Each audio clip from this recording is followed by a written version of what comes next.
జయశంకర్ భూపాలపల్లి జిల్లా రేగొండ మండలం పొనగండ్ల గ్రామంలో సభ్య సమాజం తలదించుకునే ఘటన వెలుగు చూసింది. తల్లిదండ్రులు లేని సమయంలో ఇద్దరు దుండగులు 8 ఏళ్ల బాలికను అపహరించుకుపోయి అఘాయిత్యం చేశారు.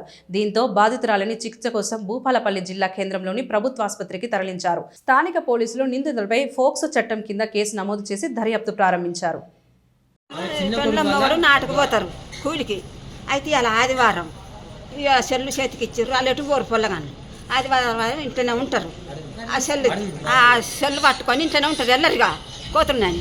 అయితే ఈ పోరని అటు పెట్టిండట, ఈ పోరిని తీసుకుపోయిండట. వాడు తీసుకుపోయి ఇంట్లో తోలినాక మరి జరసేపటికి తీసుకొచ్చి మళ్ళీ ఇంట్లో వేసారట.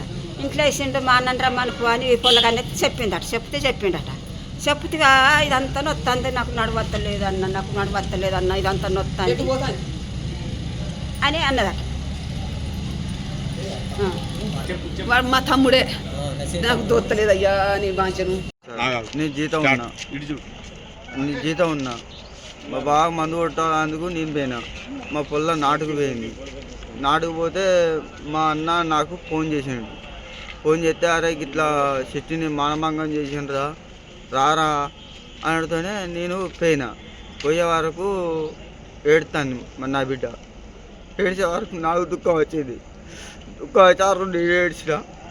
ఏడ్చే వరకు ఇక నా మనసు ఆగుతలేదు. ఆ వరకు మా పిల్లలకు ఫోన్ చేసిన నాటుకు పోయేదానికి. చేస్తే ఆమె వచ్చినాక ఇద్దరు ఏడ్చినాక నాకు ఎటు దోత్తలేదు. దోయకపోతే మా బావ ఫోన్ చేసిన, కొరే బాబు ఫోన్ చేస్తే ఇద్దరం వచ్చి మాట్లాడిండ. విషయం ఏంటంటే అమ్మాయి ఇవాళ రోజు స్కూల్ పోతుంది, దగ్గరనే ఉడతల స్కూల్ అని వస్తుంది, ఊళ్ళకి వ్యాన్ వస్తుంది, వ్యాన్లో ఎక్కించేటోళ్ళు. ఈరోజు సండే కాబట్టి ఇంటికాడ ఉన్నారు. వాళ్ళ అమ్మ ఇప్పుడు ఈయన కూలిపోతాడు, వాళ్ళ మమ్మీ నాటుకుపోయింది.